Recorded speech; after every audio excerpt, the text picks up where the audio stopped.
In March of 2016, Microsoft turned on an artificial intelligence and let the internet talk to it. 16 hours later, that AI was praising Hitler, denying the Holocaust, and calling for a race war. 16 hours. That's less time than it takes most people to binge one season of a Netflix show.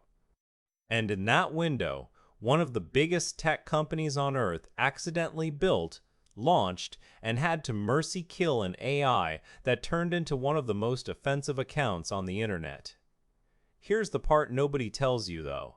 The really wild twist isn't even what the bot said.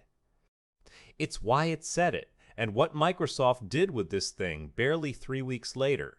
Stick around, because the ending of this story is honestly funnier and darker than the meltdown itself. This is the story of Tay. To understand why Tay happened, you have to understand that Microsoft actually had a version of this that worked. 2 years earlier, in China, Microsoft Research quietly launched a chatbot called Xiaoishe, built for the Chinese social media app WeChat. And Xiaoishe was, by most accounts, a genuine hit. Millions of users. Long, natural conversations. People treated her almost like a digital friend. Microsoft looked at that success and thought, let's bring this to America. So they built Tay, a name that officially stood for Thinking About You. Designed to sound like an American teenager, somewhere around 18 to 24 years old. Yeah, not parasocial at all. She'd talk like a millennial who still had hope and dreams, drop slang, make jokes, play along with memes. And critically, this is the part that matters. She was designed to learn. Every conversation she had would shape how she talked in the future. The more people talked to her, the smarter and more natural she'd supposedly become. On March 23, 2016, Tay went live on Twitter as the account Tay and You, with a smaller presence on apps like Kik and GroupMe. Her Twitter bio described her as the AI with zero chill. Microsoft's pitch was simple. This is a fun public experiment in conversational AI. Talk to her, watch her learn. The internet heard, watch her learn, and thought, challenge accepted. For about the first hour, things were fine. Tay was cracking jokes, replying to fans, being generally harmless and a little goofy, exactly the demo Microsoft wanted. Then 4chan found her. Users on 4chan's message boards figured out something critical. Almost immediately, Tay had a repeat after me function. Type repeat after me, followed by literally anything, and Tay would parrot it back word for word onto her public Twitter feed. You can guess what happened next. Users started feeding her a coordinated stream of racist, misogynistic, and Holocaust denying messages, some through the repeat function, some just through ordinary conversation that Tay's learning model soaked up like a sponge. And because Tay's whole design was adapt to what people say to you, she didn't just repeat the worst stuff. She started generating new offensive tweets in that same style on her own. By the evening, Tay was tweeting things like praising Hitler, saying she hated feminists, and blaming 9/11 on a certain president. Tech journalists were scrambling to capture screenshots while Microsoft staff reportedly watched helplessly as the backlash exploded across Twitter. Here's the number that really puts it in perspective. In those roughly 16 hours, Tay sent out more than 96,000 tweets. That's not a chatbot having a bad day. That's an industrial firehose of content, mostly automated replies, spinning faster than any human moderation team could realistically keep up with. And look, somewhere in a Redmond office, there was one very unlucky community manager whose Wednesday plans did not include explain to legal why our AI is now a Nazi. Rough day at the office. By the early hours of March 24th, less than a full day after launch, Microsoft pulled the plug.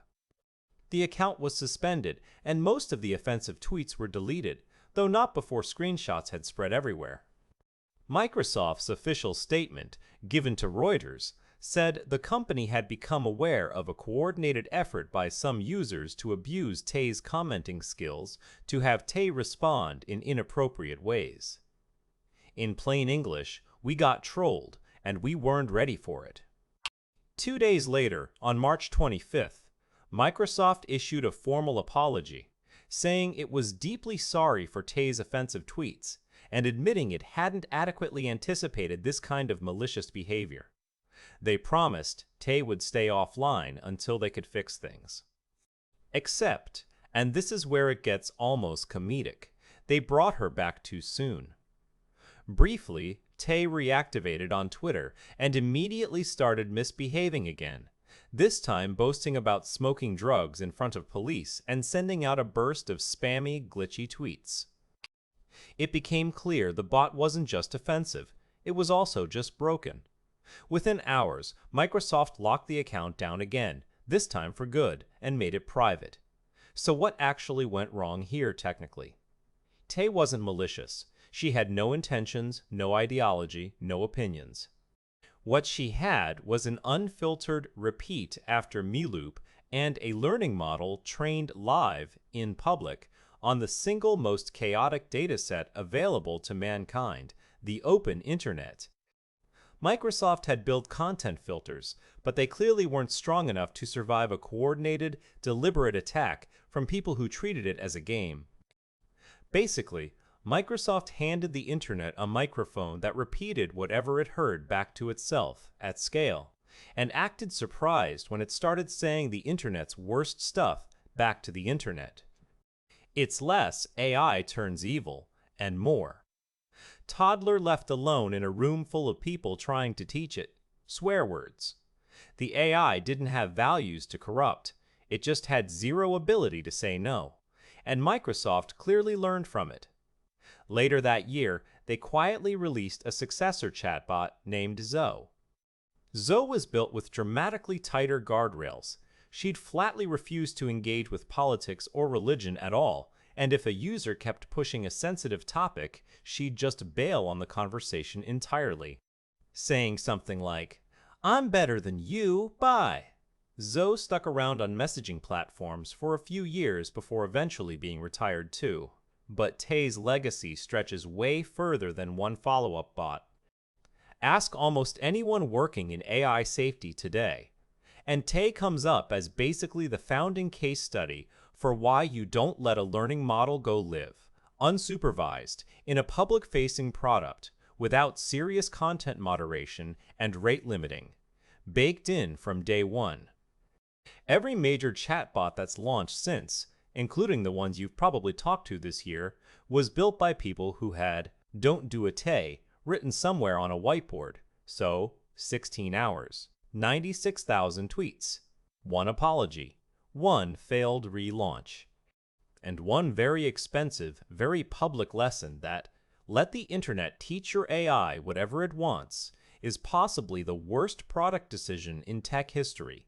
Tay wasn't the first AI experiment to fail, but she might be the fastest, most spectacular flameout in the history of Silicon Valley. And honestly, she probably won't be the last. If you liked this video, please like, comment, and subscribe. It is very much appreciated.